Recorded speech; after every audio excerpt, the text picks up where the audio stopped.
Priyanka Chahar Chaudhary and Isha Malviya जब TV की दो पॉपुलर एक्ट्रेस, चाहे उन्होंने अपना करियर अलग अलग स्टेज से और अलग अलग टाइम पे स्टार्ट किया हो, बट जब उन्होंने एक ही सीरियल से पॉपुलैरिटी देखी जो थी उडारिया, एंड उसके बाद सेम जर्नी तय की, चाहे बिग बॉस हो, म्यूज़िक वीडियो हो, और हाल ही में जब दोनों का एक ही प्रोजेक्ट के लिए कंपटीशन बढ़ गया हो जो है नागिन 7, तो इन दोनों का कंपैरिजन बनता ही है, चाहे वो प्रोफेशनल लाइफ हो या फिर पर्सनल लाइफ।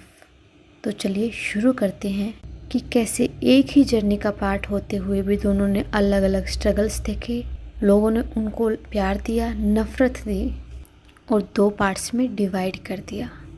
तो सबसे पहले प्रियंका चहर चौधरी की बात करते हैं। उन्होंने अपना करियर शुरू किया था मॉडलिंग और म्यूज़िक वीडियो से, पर 2021 में उडारिया के लीड रोल तेजो संधू से एकदम से वो स्पॉटलाइट में आ गई थी।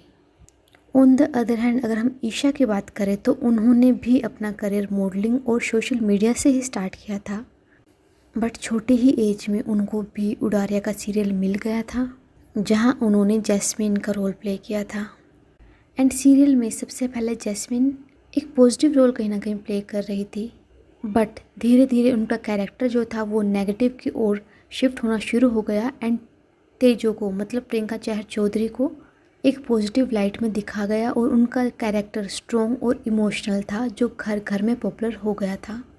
On the other hand Jasmine जो ईशा मालविया पोर्ट्रे कर रही थी, नेगेटिव रोल मिलने की वजह से उनको ऑडियंस का उतना ज़्यादा प्यार नहीं मिला जितना प्रियंका चहर चौधरी को मिला था। डिस्पाइट दैट एक बार ईशा मालविया ने खुद बोल दिया था कि मेरा जो रोल था उडारियों में वो काफ़ी कम टाइम के लिए था, बट मेरी एक्टिंग इतनी स्ट्रॉन्ग थी कि मुझे सेकंड लीड का रोल उसमें मतलब बन गया था और इतना लंबा मेरा कैरेक्टर चला था, एंड उस शो की सक्सेस में मेरा बहुत बड़ा हाथ है। हालांकि जब शो के प्रोड्यूसर सरगुन मेहता एंड रवि दुबे से ये पूछा गया तो उन्होंने बोला कि शो किसी भी एक कैरेक्टर की वजह से या एक इंसान की वजह से नहीं चलता है, बल्कि सारे यूनिट का, सारे एक्ट्रेस का इक्वली हाथ होता है। बट कहीं ना कहीं ऐसा लग रहा था कि ईशा मालविया में एक जेलेसी फैक्टर आ गया है या फिर उनमें एक ओवर कॉन्फिडेंस आ गया था, बट उनका ये जो ओवर कॉन्फिडेंस है वो जल्द ही टूट गया क्योंकि बिग बॉस 16 का ऑफ़र प्रियंका चहर चौधरी को मिला, ना कि ईशा मालविया को। हालांकि ईशा मालविया भी ये शो करना चाहती थी, एंड प्रियंका चहर चौधरी ने जब बिग बॉस 16 में पार्टिसिपेट किया तो वो बहुत ही कॉन्फिडेंटली एंड बहुत अच्छे से उस शो में उन्होंने पार्टिसिपेट किया, एंड वो टॉप 3 निकल के आई थी। इनफैक्ट सलमान खान ने जब शो ख़त्म हुआ था तो ये भी बोला था कि भले ही ये टॉप 3 में निकल कर आ रही है, 3rd पोजीशन पर निकल कर आ रही है, बट मेरे लिए विनर ये है। एंड उसके बाद प्रियंका चहर चौधरी की फ़ैन फॉलोइंग बहुत हाईलाइटेड हो गई थी। उनके इंस्टाग्राम पर अराउंड 5 मिलियन फॉलोअर्स हो गए थे, एंड उनकी जो फ्रेंडशिप थी अंकित गुप्ता के साथ, उसकी वजह से भी उनको काफ़ी पॉजिटिव लाइट में देखा जा रहा था। एंड जहां प्रियंका चहर चौधरी अपनी सक्सेस के पीक पर कहीं ना कहीं जा रही थी, on the other hand Isha Malviya को भी ये लग रहा था कि शायद मुझे भी ये सक्सेस मिल सकती थी, बट मुझे नहीं मिली। एंड ये उडारिया के जो को एक्टर्स हैं उन्होंने खुद बताया है कि जब प्रियंका एंड अंकित को बिग बॉस का शो मिला एंड उन्होंने इतना अच्छा किया तो ईशा को भी कहीं ना कहीं ये लग रहा था कि मेरे को भी वो शो मिलना चाहिए था। एंड एज रिज़ल्ट उनकी जो ये विश थी कि वो बिग बॉस में पार्टिसिपेट करे वो जल्द ही पूरी हो गई, और नेक्स्ट ही सीज़न में बिग बॉस 17 में उनको पार्टिसिपेट करने का मौका मिल गया विद अभिषेक। जी हाँ, अभिषेक उडारिया में ईशा मालविया का पार्टनर था और उन दोनों की जोड़ी बनी हुई थी, और रियल लाइफ की वजह से उनकी रियल लाइफ में भी वो दोनों कहीं ना कहीं रिलेशनशिप में आ गए थे, एंड ये उन्होंने अपने व्लॉग्स में क्लियर किया था। बट उडारिया शो ख़त्म होते होते उनका जो रिलेशनशिप था वो भी टूट गया था, एंड बिग बॉस 17 में दोनों ने इंडिविजुअली अलग अलग पार्टिसिपेट किया था और उनका उस टाइम पे ब्रेकअप हो चुका था।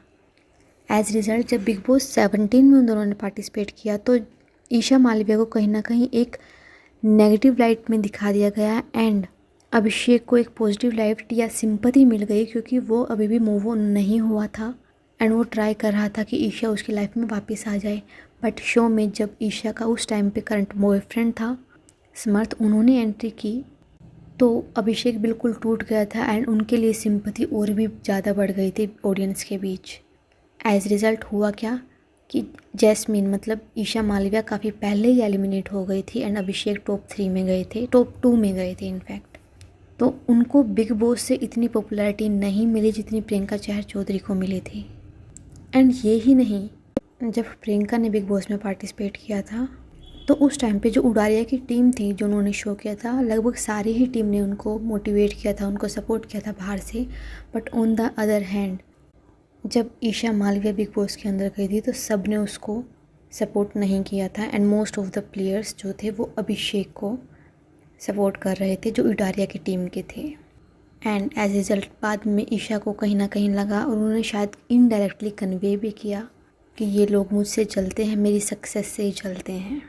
बट इसका मतलब ये नहीं है कि बिग बॉस में और उडारिया में अगर प्रियंका चहर चौधरी को ज़्यादा एक अपर हैंड मिल गया था और ज़्यादा पॉजिटिविटी और लाइमलाइट मिल गई थी तो इसका मतलब ये था कि ईशा मालविया का इम्पैक्ट कम हो गया था। नहीं, ईशा मालविया में काफ़ी ज़्यादा टैलेंट है, स्पेशली डांस को लेकर। उन्होंने बचपन में DID में भी पार्टिसिपेट किया था एंड बिग बॉस के बाद जो करियर उनका राइज होना स्टार्ट हुआ है वो अलग ही लेवल पे हुआ है। ईशा मालविया ने back to back superhit songs किए हैं एंड एक TV सीरीज़ भी उन्होंने की थी। एंड हाल ही में जो उनका रिलेशनशिप था जिसकी वजह से वो इतने बज़ में रहती थी अभिषेक के साथ, वो दोनों मिलकर पति पत्नी एंड पंगा में पार्टिसिपेट कर रहे हैं। ऑन द अदर हैंड अगर हम प्रियंका चहर चौधरी की बात करें तो जो उनको पीक मिला था बिग बॉस में, उस पीक को या उस पॉपुलैरिटी को वो कहीं ना कहीं अपने काम में इतना ज़्यादा कन्वर्ट नहीं कर पाई हैं जितनी ईशा ने की है। ईशा के कंपैरिजन प्रियंका ने काफ़ी कम सॉन्ग्स किए हैं और उनके इतने पॉपुलर भी नहीं हुए हैं जितने ईशा के हुए हैं। एंड रही बात उनकी पर्सनल लाइफ की, तो हाल ही में न्यूज़ आ रही है कि उनका और अंकित गुप्ता का ब्रेकअप भी हो गया है। हालांकि उन्होंने कभी भी पब्लिक प्लेटफॉर्म पे ये एक्सेप्ट नहीं किया था कि वो दोनों रिलेशनशिप में हैं एंड वो हमेशा यही बोलते थे कि वो दोनों बेस्ट फ्रेंड हैं। बट उनके फैंस के अकॉर्डिंग वो दोनों रिलेशनशिप में आ गए थे, बट उनका अभी ब्रेकअप हो चुका है। एंड हाल ही में प्रियंका चहर चौधरी एंड ईशा मालविया दोनों ही कहीं ना कहीं नागिन 7 की कास्ट को लेकर चर्चा में हैं। लेट्स सी कि किसको ये जो प्रोजेक्ट है वो मिलता है और किसको नहीं मिलता है। और अगर हम पर्सनल इक्वेशन की बात करें प्रियंका चहर चौधरी एंड ईशा मालविया की, तो दोनों काफ़ी अच्छा बॉन्ड शेयर करते हैं डे 1 से ही, जब से उन्होंने उडारिया में अपना काम स्टार्ट किया था। एंड प्रियंका एंड ईशा दोनों ही टैलेंटेड हैं। उनकी जर्नी थोड़ी थोड़ी सेम बट थोड़ी थोड़ी डिफरेंट रही है। बाकी आपकी फेवरेट कौन है, प्रियंका या Isha? Write that in the comment section and like, share and subscribe to the channel. Thank you.